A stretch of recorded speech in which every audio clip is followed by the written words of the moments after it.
Kannada big boss season 10 ಸ್ಪರ್ಧೆ ಆಗಿದ್ದಂತಹ ವಿನಯ್ ಈಗಾಗಲೇ big boss ಮನೆಯಲ್ಲಿ ಆನೆ ಅಂತ ಒಂದು ಹೆಸರನ್ನ ಪಡ್ಕೊಂಡಿದ್ರು. ಅವರ ಒಂದು ಆಟ ಆಗಿರ್ಬೋದು ಅಥವಾ ಅವರ ಒಂದು ಸ್ನೇಹ ಆಗಿರ್ಬೋದು ಮತ್ತೆ ಅವರು ಆಡ್ತಾ ಇದ್ದಂತಹ ವ್ಯಕ್ತಿತ್ವಕ್ಕಾಗಿರ್ಬೋದು ಎಲ್ಲ ಅಭಿಮಾನಿಗಳನ್ನ ಗಳಿಸಿದ್ದಾರೆ. ಈಗಾಗಲೇ ಕರ್ನಾಟಕದಲ್ಲಿ ಸಾಕಷ್ಟು ಅಭಿಮಾನಿಗಳು ಅವ್ರಿಗೆ ಇದ್ದಾರೆ ಅಂತಾನೆ ಹೇಳ್ಬೋದು.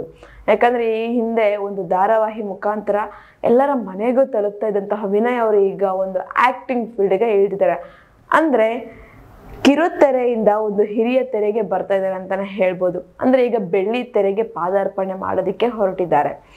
ಈಗಾಗಲೇ ಕನ್ನಡದಲ್ಲಿ 3 ಸಿನಿಮಾಗಳು, ಮಲಯಾಳಂ ಅಲ್ಲಿ 1 ಸಿನಿಮಾ ಮತ್ತೆ ತಮಿಳಲ್ಲಿ 1 ಸಿನಿಮಾ ಅವರು ಬಿಗ್ ಬಾಸ್ ಮನೆಯಿಂದ ಹೊರಗಡೆ ಬರ್ತಿದ್ದಂಗೆನೆ ಅವ್ರಿಗೆ ಸಾಲಾಗಿ ವೆಯ್ಟ್ ಮಾಡ್ತಾ ಇದೆ ಅಂತಾನೆ ಹೇಳ್ಬೋದು. ಒಂದು ಅಭಿಮಾನಿ ಕಿಚ್ಚ ಸುದೀಪ್ ಅವ್ರನ್ನ ಕೇಳಿದ್ರಂತೆ, ವಿನಯ್ ಅವರು ಮತ್ತೆ ನಿಮ್ಮನ್ನ ಒಂದೇ ಆಕ್ಟಿಂಗ್ ಸ್ಕ್ರೀನ್ ಅಲ್ಲಿ ನೋಡೋದಕ್ಕಾಗತ್ತಾ, ಅಂದ್ರೆ ಒಂದೇ ಸ್ಕ್ರೀನ್ ಅಲ್ಲಿ ನೋಡ್ಬೋದ ಅಂತ ಹೇಳಿದಾಗ ಸೊ ಸುದೀಪ್ ಅವ್ರು ಹೇಳಿದಂತೆ ಅವರು ವಂಡರ್ಫುಲ್ ಆಕ್ಟರ್ ಅಂತ ಹೇಳಿದ್ರಂತೆ.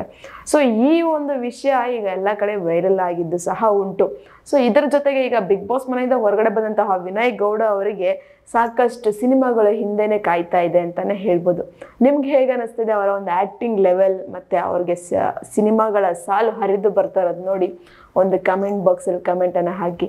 ನಾನು ಹೇಳಿದೆ ಅಂತ ಈ ಇನ್ಫಾರ್ಮೇಷನ್ ನಿಮಗೆ ಇಷ್ಟ ಆಗಿದ್ರೆ ಒಂದು ಲೈಕ್ ಮಾಡಿ, ಶೇರ್ ಮಾಡಿ, ದಯವಿಟ್ಟು ಸಬ್ಸ್ಕ್ರೈಬನ್ನು ಮಾಡ್ಕೊಳ್ಳಿ. ಇದೇ ಥರ ಇನ್ನಷ್ಟು ವಿಡಿಯೋಸ್ಗೋಸ್ಕರ ನೀವು ನೋಡ್ತಾ ಇರಿ ನಮ್ಮ ಚಾನಲನ್ನು.